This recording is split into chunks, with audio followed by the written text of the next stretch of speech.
উপলব্ধি করতে হলে আপনার অর্থটা জানতে হবে। অর্থ জানলে পরে আপনি দেখবেন আল্লাহকে আপনি চাক্ষুর সামনে পাচ্ছেন ইনশাআল্লাহ তাআলা। আপনি হতাশ হয়েছেন, হতাশা দূর করার জন্য সূরা আছে কোরআন। বিপদে পড়েছেন, বিপদ দূর করার সূরা আছে কোরআনে। আপনার রিজিকের সমস্যা কাটানোর সূরা কোরআনে আছে। কোন হাজতের প্রয়োজন, সূরা ইয়াসিন হাজতের সূরা চলে আসে।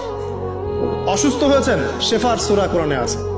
বা কাউকে জিন টোনা করা হয়েছে, বানটোনা করা হয়েছে, ওর শেফাও কোরআনে আছে।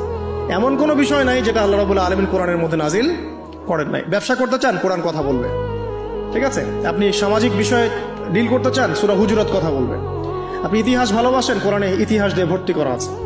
আপনি কাব্য ভালোবাসেন, কবিতা পড়তে ভালোবাসেন, কোরআনের মধ্যে কবিতা দিয়েও ভর্তি আছে। আর রহমান আল্লামাল কোরআন খালাকাল ইনসান, এখানে ছন্দ আছে না?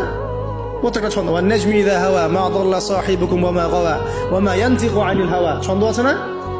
আপনি উপন্যাস ভালোবাসেন, কোরআনে অনেক উপন্যাস আছে। পড়াই যা চান তাই পাবেন কোরআনে। এক কথায় আপনি আল্লাহকে পাবেন কোরআনের মধ্য দিয়ে। তো কোরআনের সাথে যার সম্পর্ক যত বেশি, আল্লাহর মারিফত সে তত বেশি পাবে ইনশাআল্লাহু আযজা ওয়া জাল।